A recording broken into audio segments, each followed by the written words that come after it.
இப்ப நீங்க பார்க்குற இந்த பதிவுல விரால் மீன் பிடிக்கிறதுக்காக நானும் என் நண்பனும் வந்திருக்க இடம் பார்த்தீங்கன்னா, ஒரு காலத்துல தண்ணீர் ரொம்பவும் வேகமா ஓடிக்கிட்டு இருக்க ஒரு கால்வாய்க்கு தாங்க இப்ப நாங்க வந்திருக்கோம். ஏற்கனவே வெயில் வெப்பத்தால பல இடங்கள் வறண்டு போயிருச்சு. அப்படி இருந்தும் இந்த மாதிரி அடர்த்தியான செடிகளுக்கு நடுவுல ஒரு சில குழிகள் இன்னும் இருக்கிறத நினைச்சா எங்களுக்கு ரொம்பவும் ஆச்சரியமா இருக்குங்க. நாங்களும் அங்க இருக்கிற செடிகளை கொஞ்சம் கொஞ்சமா வெட்டி எடுக்க ஆரம்பிச்சுட்டோங்க. அப்பதான் அங்க இருக்கிற மீன்களை பிடிக்கிறதுக்கு எங்களுக்கு இன்னும் சுலபமா இருக்கும். நானும் என் கைக்கு கிடைக்கிற எல்லா செடிகளையும் ஒண்ணு விடாம வெட்டி வெட்டி எடுத்து போட்டுட்டு இருக்கேங்க. என் நண்பனும் அதை ஒண்ணு விடாம எடுத்து போட்டுட்டு இருக்கான்.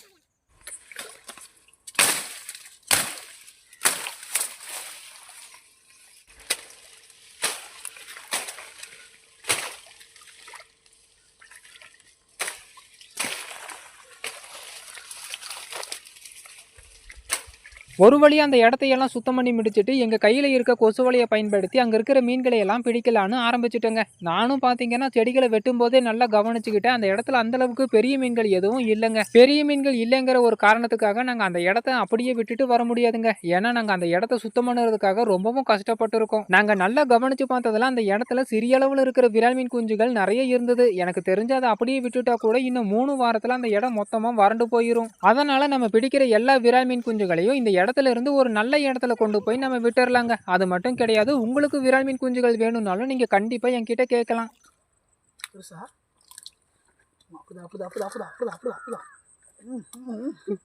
அந்த கூடைக்கு கூடையில் போட்டுதாங்க.